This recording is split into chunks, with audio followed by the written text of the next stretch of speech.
Hello everyone. In today's video we'll be learning about the S3 simple storage service produced by AWS.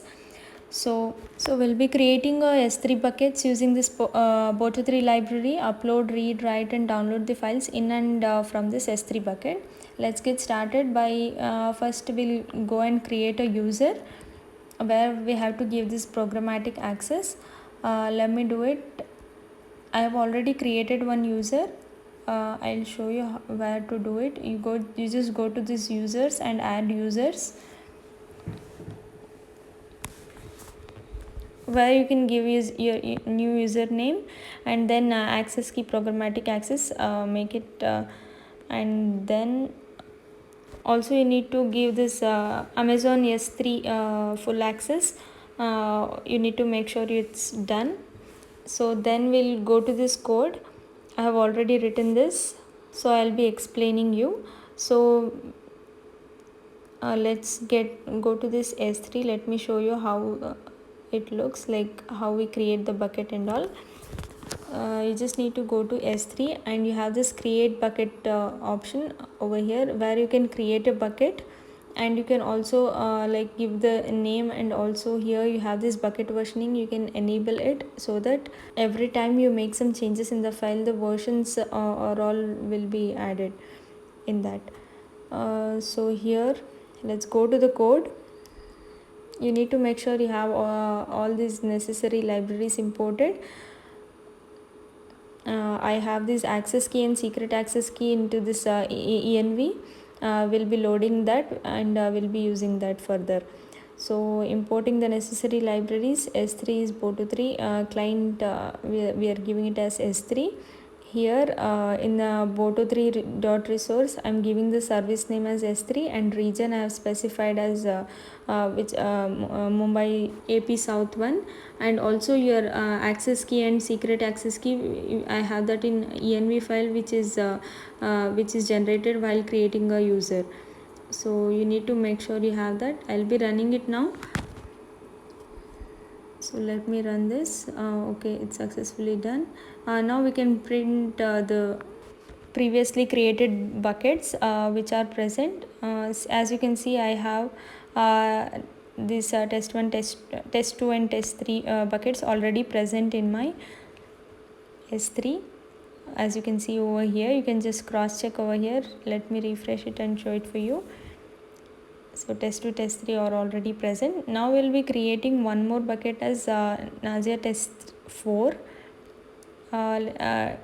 dot create bucket. I will specify the name and also this location credential as AP South 1. So it's successfully created now. So let me go here and check it and refresh it. As you can see here, test 4 has been created. This bucket has been created and it's empty for now. Let me show. Now let's create a data frame and I'll upload it to this bucket which we have created now. I'm making data frames and as data 1 and data 2, and then saving it to CSV using this to CSV. So then what I'll do is upload these files into this S3 bucket. Upload file name is data1.csv and key is data1.csv. So we'll do this for data1 and data2 CSV into this bucket which we have specified as test4. So let me refresh it again and get into this test4. Let me refresh it. So as you can see, data1 and data2 CSV has been uploaded successfully. So this is how you upload files into this S3 bucket. Now what we'll do is we'll fetch all these objects from the buckets. Using this for loop, I'm fetching these objects for object. Okay, in S3 bucket, specifying the name. After running it, you can see here the data1 and data2 CSV, these both have been fetched.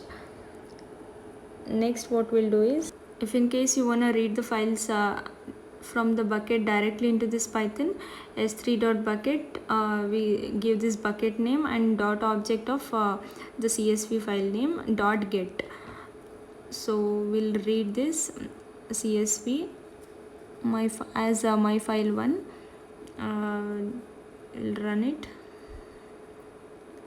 So as you can see, this data1.head, we have got this CSV file. The same thing goes with data2.csv, and let me run it. Okay, now we'll download the file and read this. I will get specify this bucket name and download file of key and this file name. I'll be saving it in downloaded1.csv. I'll run it. As you can see, the downloaded one CSV has been created, and the same thing goes with the data2.csv. I'll save it in downloaded2.csv file. Let me run it. As you can see, the downloaded2.csv has been created. So in case we want to delete the data from this bucket, like we have this data1 and data2.csvs. If you want to delete that, objects.all.delete, using this thing we can delete it. Let me show you if it's deleted or not. You can just refresh it over here. As you can see, the no objects are found over here in this bucket. It's empty. So this is how we delete the objects present inside this bucket. So now what we'll do is we'll delete the whole bucket itself. For this, as you can see, using this we specify this bucket name and bucket.delete. This thing will delete the whole bucket. So let me go here and refresh it. As we had 3 buckets, now we have only 2. So test 4 has been deleted. So this is how we delete the buckets. So this is how we create a bucket and upload files, delete the data in the bucket, or delete the bucket itself, all of these operations. So that's all for this video. Thank you.